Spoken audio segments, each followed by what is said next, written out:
नमस्कार, आप देख रहे हैं रागनी टाइम्स। आपके साथ मैं रागनी श्रीवास्तव। मोस्टली हम लोग खबरों पर ध्यान देते हैं, लेकिन आज हमारे साथ मौजूद है कवि शुभम शुक्ला, जो कि लखीमपुर डिस्ट्रिक्ट से हैं और मोहम्मदी के रहने वाले। आज हम हमसे मिलने के लिए शाहजहांपुर आए हुए हैं, तो बहुत स्वागत है शुभम जी आपका। कवि हैं आप, और इसके साथ ही आप कविताएं जो करते हैं वो राजनीति कविताएं क्यों करते हैं? जी, सबसे पहले मैं रागनी टाइम्स के आपके सभी दर्शकों को बहुत बहुत नमस्कार करता हूं। और अपने इस एक तरीके से हमारे कवि धर्म है, कविता और राजनीति को जब साथ में मिक्स करके हम चलते हैं तो चीजों को जो सामने हम उजागर करते हैं तो लोगों को कमियों को पता चलता है कि जो राजनीति आजकल के समय में चल रही है। और जो पत्रकार होते हैं और कवि, उनमें एक ही फर्क होता है कि आप लोग तहत में अपनी बातें कहते हैं, हम कविता के तौर में कहते हैं। तो जो सत्ता के खिलाफ और हम बाबा नागार्जुन की जो शैली है उसको लेकर के आगे चल रहे हैं कि जो धर्म है, हम उस कविता को धर्म को निभाते हैं। हम जो समाज में बुराइयां हैं, या सत्ता पक्ष की तरफ से हो या जो लोग विपक्ष में भी हो, वो अपनी बात को नहीं कह पाते हैं, तो हम एक स्थायी विपक्ष के रूप में लोगों को रखते हैं। और ऐसा नहीं है कि अच्छाइयां भी हैं, लेकिन समाज में जो लोग अच्छाई भी बताने वाले हैं, लेकिन हम कम से कम उन चीजों को उजागर करने की कोशिश करते हैं। तो जैसे कि आजकल के समय में जो कुछ भी कमियां हैं, तो मैं कविता के तौर पे उसको सुनाना चाहते हैं। हम तारीफों के पुल बांधें तो सच्चाई कौन लिखेगा। हम तारीफों के पुल बांधें तो सच्चाई कौन लिखेगा। घटती जाती शिक्षा उनकी भूख दवाई कौन लिखेगा। सब लिखते ऊंचाई उनकी तब नीचाई कौन लिखेगा। कितनी गंध मचा रखी है साफ सफाई कौन लिखेगा। कितनी गंध मचा रखी है साफ सफाई कौन लिखेगा। दौर चला है वाह वाही का तब खिंचाई कौन लिखेगा। सारे स्वागत गीत लिखेंगे तब विदाई कौन लिखेगा। हम तारीफों के पुल बांधें तो सच्चाई कौन लिखेगा। तो सारे लोग अगर सच्चाई नहीं लिखेंगे, कोई सच्चाई नहीं लिखेगा, सारे तारीफ करते रहेंगे, तो हमारा काम ये है कि हम सच्चाई को उजागर करते हैं और जो आने वाले समय में जो युग में कमियां आएंगी उनको हम पहले से बताते हैं। तो क्या लगता है कि भाजपा सरकार में ऐसी कौन सी बुराइयां निकल कर आ रही जिनको आप कविता के थ्रू जो है लोगों तक पहुंचाते हैं? ऐसा है कि हमारी आदत है, हम किसी का नाम नहीं लेते और नाम लेके सब कुछ कह देते हैं, ये मेरी आदत है। तो मैं किसी भाजपा या कांग्रेस इन सब चीजों से बहुत दूर हूँ। मैं खुद को बहुत अलग पाता हूँ राजनीति के इस दलदल से, इसीलिए शायद सच्चाई के गीत कह पाता हूँ।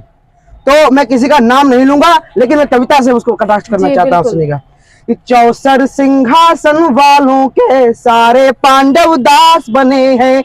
द्रौपदियों का चीर हरण है, कहो विदुर तुम कब बोलोगे।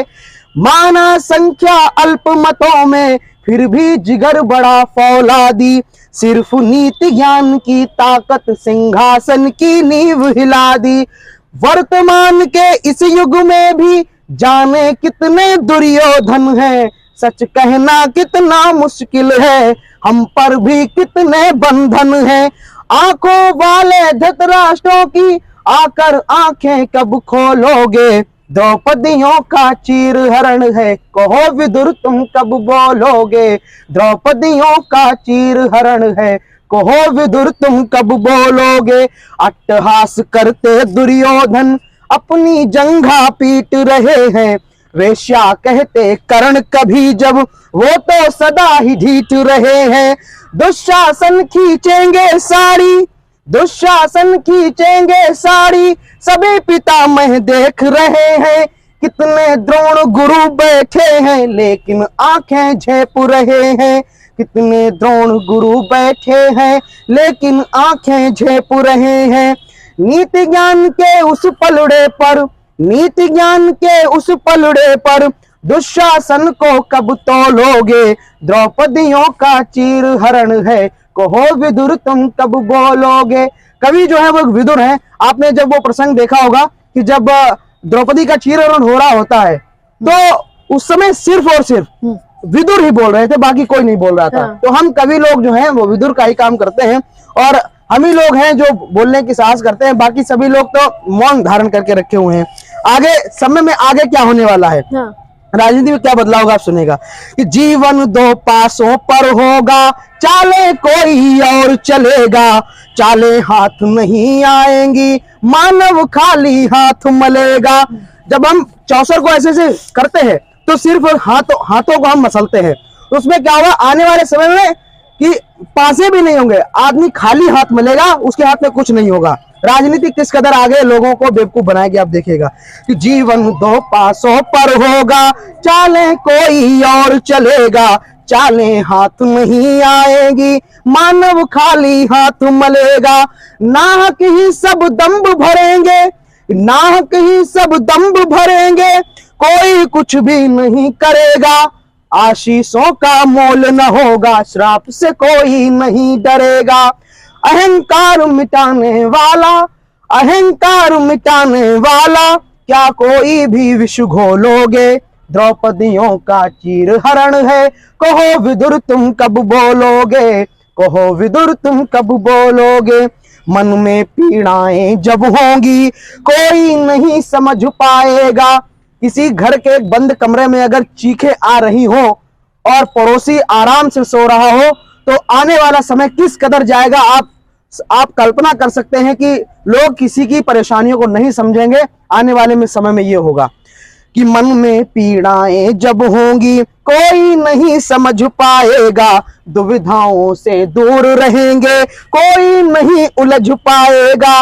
अंतर मन में युद्ध चलेंगे, अंतर मन में युद्ध चलेंगे, लेकिन कोई नहीं लड़ेगा, सत्य बात से मुंह मोड़ेंगे, लेकिन कोई नहीं अड़ेगा, सत्य बात से मुंह मोड़ेंगे, लेकिन कोई नहीं अड़ेगा। जागृत रूपी गंगा जल से कब तक अपना मन धो लोगे, द्रौपदियों का चीर हरण है, कहो विदुर तुम कब बोलोगे, द्रौपदियों का चीर हरण है, कहो विदुर तुम कब बोलोगे। हाँ। जिनका मुंह बंद करने की कोशिश की जा रही है जी। उन कौरवों के द्वारा, जो शायद सत्ता में बैठे हों या कहीं और भी हो सकते हैं, जरूरी नहीं सत्ता में भी हो, सत्ता से बाहर भी हैं जो विदुर हैं और जो विदुर का मुंह बंद करने की कोशिश कर रहे हैं। तो इसीलिए हम कह रहे हैं कि विदुर कब बोलेंगे। नहीं तो क्या ऐसा है कि सिर्फ सरकार की गलत चीजें ही दिखाते हैं कि कभी लगा हो कि सरकार ने कुछ अच्छा किया तो इस पर भी कुछ लिखना चाहिए, कभी ऐसा लिखा? देखिए ऐसा है कि आजकल के समय में लोग तारीफ बोलने वाले बहुत लोग हैं। हाँ। लेकिन जो कमियां दिखाने वाले बहुत से कम हैं। हमारा काम यह है कि जो सरकार में कमियां हैं उनको हम उनको सामने कहें। बाबा नागार्जुन ने तो बहुत सारी कविताएं ऐसी लिखी हैं जो इंदिरा जी के समय में उन्होंने उनके सामने कविताएं पढ़ी, और आजकल के समय में अगर हम ज्यादा कुछ कहेंगे तो हो सकता है क्या हो जाए पता नहीं। अच्छा, तो डर है कि सच बोलने वालों का डर ये है कि उनका मुंह बंद कर दिया जाता है? नहीं, डर नहीं है, डर बनाया जा रहा है और लोग अपने मन से ही शायद नहीं लिखना चाहते हैं, क्योंकि जो शैली जो है उन लोगों की शायद ही अब ज्यादातर क्या है कि लोग श्रृंगार और उन सब चीजों में ज्यादा रुचि ले रहे हैं। जनवादी कविताएं जो जनता की कमियों को उठाएं वो कविताएं बहुत कम आ रही हैं। इसीलिए हम कहना चाहते हैं जो हमारे कवि बंधु हैं या जो भी हैं वो सभी लोग इन सब चीजों के बारे में ज्यादा रुचि लें और वो कविताओं को लिखें। तो आपने अभी बताया कि आपके पिताजी भी भाजपा सरकार में एक पदाधिकारी हैं, तो कभी घर में तो नहीं इस चीज का माहौल बनता है कि आप सरकार के खिलाफ बोलते हैं, वहीं साथ में आपके पिताजी भाजपा सरकार में हैं? जी हाँ, ऐसा होता है कभी कभी। जैसे कोई कविता हम लिखें हाँ। तो हम कहते हैं तो वो कहते हैं कि नहीं शायद ये तुम गलत लिख रहे हो, ये चीजें नहीं है, तुम इसको समझ नहीं रहे हो। तो मुझे ये लगता है कि वो अपनी जगह पर सही है, क्योंकि वो अपने पार्टी में है, वो सत्ता में उनकी पार्टी है, और हम अपने हिसाब से, क्योंकि हमें वो कमी नजर आ रही है आने वाले समय में जो युवाओं के लिए जो कमियां आने वाली है, रोजगार है या कोई और सारी चीजें हैं, ये सारी झगड़ा। तो रोजगार पे आपने क्या लिखा है? रोजगार मेन मुद्दा सरकार में अगर किसी के सामने आया तो वो रोजगार आया, शिक्षा व्यवस्था जो खराब हुई है उसको लेकर आ रहा है। तो इन दो मुद्दों पर आपने कभी कुछ लिखा हो? जी तो आप जिस तरह से कविताएं लिखते हैं, सरकार के विपक्ष में कविताएं लिखते हैं, उनके बारे में जो लोग नहीं, जैसा कि आप कह रहे हैं कि लोग नहीं दिखा रहे तो हम अपने कविता के थ्रू दिखा रहे हैं, क्या कहेंगे कि इस टाइम पे इतना ज्यादा बॉलीवुड को बायकॉट किया जा रहा है, वहाँ के जो एक्टर एक्ट्रेस हैं उनको बायकॉट किया जा रहा है, उनके गाने पसंद नहीं किए जा रहे, तो इस पर कुछ कहेंगे? देखिए ऐसा है कि पहले के समय में जो गाने लिखे जाते थे, जो लिरिक्स राइटर थे, उन गानों में शब्द भी होते थे। लेकिन एक क्या है कि आजकल के समय में गाने सुने नहीं जा रहे हैं, गाने देखे जा रहे हैं। देखने और सुनने में काफी फर्क है। जो आगे हम पर्दे पर देख रहे हैं और उसमें एक अलग थीम रहता है और जो हम सुनते हैं उसमें अलग। ऐसा है कि जो ये सब चीजें सेंसर बोर्ड को सीखनी चाहिए और उनको इस सब चीजों के बारे में बताना चाहिए। जैसा कि अगर समाज में नग्नता वगैरह दिखाई जाएगी तो ये समाज कहाँ जाएगा। हम गंदगी फैला रहे हैं, गंदगी को कम करना पड़ेगा। तो ये सब चीजें सरकार को सोचनी चाहिए और सिर्फ बाइकआउट करने से कुछ नहीं होगा। सरकार को उस पर कुछ करना चाहिए। जो संस्कृति विभाग है उसको उसके ऊपर नकेल कसनी चाहिए। जो भी है वो उसके ऊपर करें। सिर्फ हम लोगों का, और जो बाइकआउट करने वाले हमें लग रहा है सबसे पहले वही उसको देख करके आते हैं, बाद में वो बाइकआउट करते हैं। और ये बाइकआउट क्या है कि उस गाने को या उस फिल्म को उजागर करने का या उसको फेमस करने का या कह सकते हैं उसको ट्रेंड में लाने का एक जरिया है, बाकी कुछ नहीं है। ये सभी लोग थोड़े दिनों की एक कह सकते हैं कि आग ऐसी है जो जलती है बाद में फिर बुझ जाती है। तो अगर पठान मूवी रिलीज होती है तो आप देखने जाएंगे?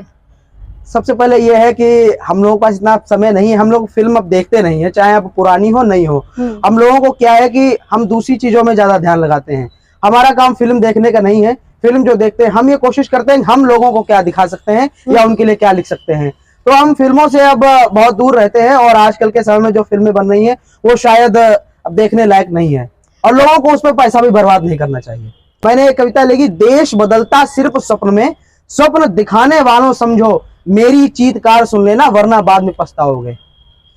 देश जो है सिर्फ स्वप्न में बदल रहा है। अगर एक जमीनी स्तर पर जाकर के आप देखें तो शायद लोगों के पास कितनी कमियां हैं, लोग छोटी छोटी चीजों के लिए कितने अभावों में जी रहे हैं। अगर जमीनी स्तर पर देखा जाए, हम अभी आ रहे थे इस शहर में, जब आए बस अड्डे पे उतरे हैं तो यहाँ पे एक भिखारियों का झुंड आता है और पीछे जबरदस्ती लग जाता है। तो क्या जमीनी स्तर पर हम देख रहे हैं कि क्या देश आगे बढ़ रहा है? बाहर सब कुछ है, बहुत अच्छी बात है कि वीटो मिलेगा या जो कुछ भी होगा, लेकिन देश के अंदर का जो भीतरी माहौल है उसे भी हमें मेंटेन करने की आवश्यकता है। तो हम यही सरकार से कहते हैं कि आप चीजों को सही करिए। और हमारे जो कवि लोग हैं वो भी आजकल श्रृंगार की कविताओं को छोड़ करके राजनीति पर और सरकार के खिलाफ नहीं कह सकते, ये कोई बुराई नहीं है, मतभेद है, मनभेद नहीं है।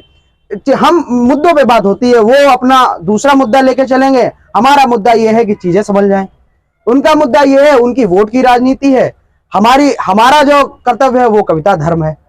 कविता हमारा युग धर्म है और वो हम अपना निभा रहे हैं। सबसे पहले जो आजकल के जो कवि हैं, हमारे साथ के लोग हैं, वो उन लोगों को एक मैसेज है, उसे जरूर माने। शोर मचाने में लग जाएं तथा कथित आवाजें या फिर हद से ज्यादा कोलाहल हो तो चुप रहना ही बेहतर है। कविता धर्म निभाने वालों उनको मेरा शत शत वंदन, सत्ता का करते अभिनंदन उनको नहीं है मेरा वंदन। करो प्रशंसा सही बात की, करो प्रशंसा सही बात की, ये तो कहीं नाजायज है, लेकिन करो प्रशंसा सही बात की, ये तो काम कहीं जायज है, लेकिन चाटुकारिता फिर हो ये तो बड़ा ही नाजायज है, ये तो बड़ा ही नाजायज है। यदि खुल करके कह न सको तुम, यदि खुल करके कह न सको तुम तो चुप रहना ही बेहतर है। हद से ज्यादा कोलाहल हो तो चुप रहना ही बेहतर है। हद से ज्यादा कोलाहल हो तो चुप रहना ही बेहतर है। तो जब कोलाहल हो तो शायद उन लोगों को चुप ही रहना चाहिए। और जब चुनाव आते हैं तो बहुत से लोग अपनी पार्टी के लिए कविताएं लिखते हैं, उनके प्रशंसा में कसीदे पढ़ते हैं। तो शायद जो बाबा नागार्जुन है, दिनकर जी हैं, उनकी शैली को ठेस पहुंचती है। तो हम उनको ये मैसेज देना चाहते हैं कि वो लोग कविता लिखें तो जन जागृति के लिए लिखें। उनके लिए तो उनके पार्टी के लोग ही बहुत हैं, वो उनको कहेंगे ही, लेकिन आप जो है वो अपना धर्म न छोड़ें। बहुत बहुत धन्यवाद शुभम शुक्ला जी। आज हमसे मिलने शाहजहांपुर में आए हुए हैं शुभम शुक्ला, जिन्होंने जो राजनीति कवि हैं, राजनीति में जो चीजें सब लोग नहीं दिखाते हैं ऐसा वो अपनी कविताओं के थ्रू सबको दिखाते हैं, सबको एक मैसेज पहुंचाते हैं। फिलहाल ये लखीमपुर डिस्ट्रिक्ट से मोहम्मदी के रहने वाले हैं और आज शाहजहांपुर आए हुए हैं। तो इन्होंने अपनी कविताओं के थ्रू आपसे जो भी जानकारी साझा की